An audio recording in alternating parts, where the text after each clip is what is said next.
Welkom by Boekwurm. Elke storie het 'n stem. Sit terug en geniet die verhaal.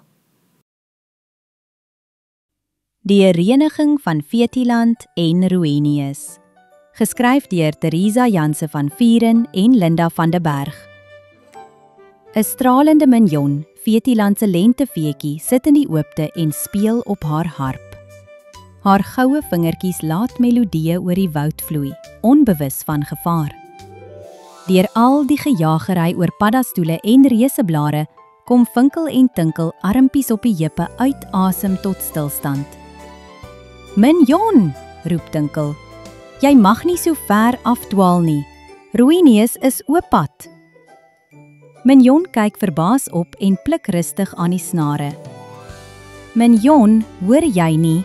Rooinius wil jou ontvoer," pleit Vinkel. Met 'n sug staan sy op, skud haar kristalvlekkies reg en streel haar goue hare. "Hy sal my nooit kry nie. Ek kan mos vlieg, Vinkel." Vinkel frons ernstig. "As hy jou kry, sal ons, die blomme en blare, sterf. Die woud sal verwelk, want ons asem kom van jou. Jy dra ons lewe." Mignon glimlag terwyl sy vrees in haar nimfiese oë sien. Met fladderende vlekkies troos hy hom. "Moet tog nie so dramaties wees nie, Vinkel. Hier gaan ek."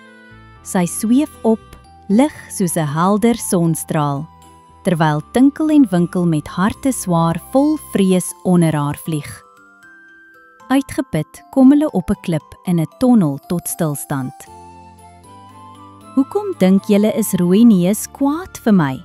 vra Mignon. "Hy het gehoor dat jy wil hê hy en sy familie in Fetiland moet trek en aan die onderkant van die bos gaan bly. Hy reken as hy jou ontvoer, hy jou sal kan ooreed om sy familie net daar te los waar hulle nou is," babbel Vinkel aaneen.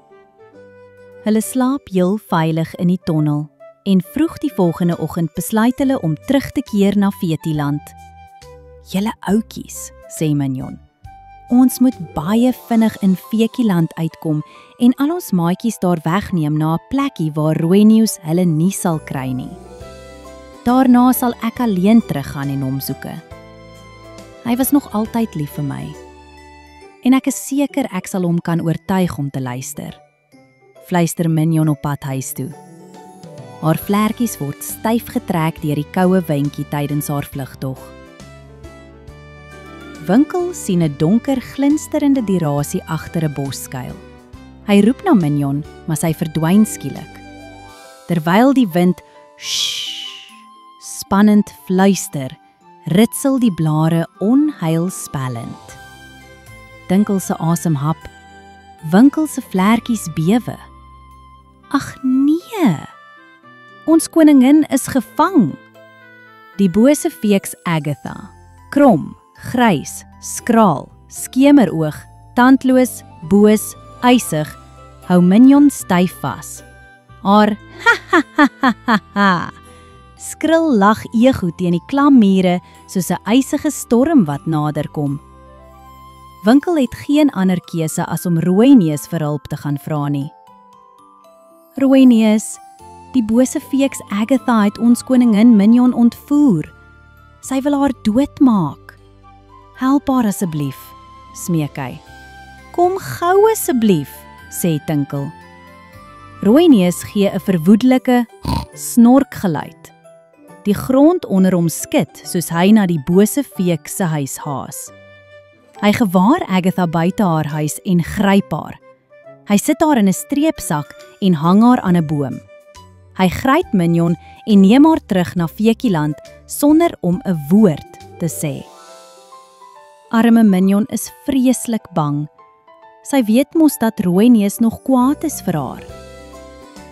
Mignon begin versigtig aan Rooinius verduidelik wat aangaan. Mignon verduidelik dat die trekkery na die onderkant van die bos tydelik sou wees. Die plan was om Fetiland so in te rig dat Rooinius en sy familie almal saam daar kan kom woon. Die misverstand is uitgeklaar en Rooinius erken dat hy sy ore aan skindertonge uitgeleen het. Met 'n traan wat op sy neus val, hou hy sy liefste mignon in sy hand waar sy veilig voel en gee haar 'n klap soentjie op haar koppie. Baie dankie dat jy geluister het hier by Boekwurm. Onthou om asseblief die hou van knoppie te druk en in te teken op ons kanaal vir nog verhale vol avontuur, liefde en misterie. Deel jou gedagtes in die kommentare, ons hoor graag van jou. Tot die volgende storie, mooi loop.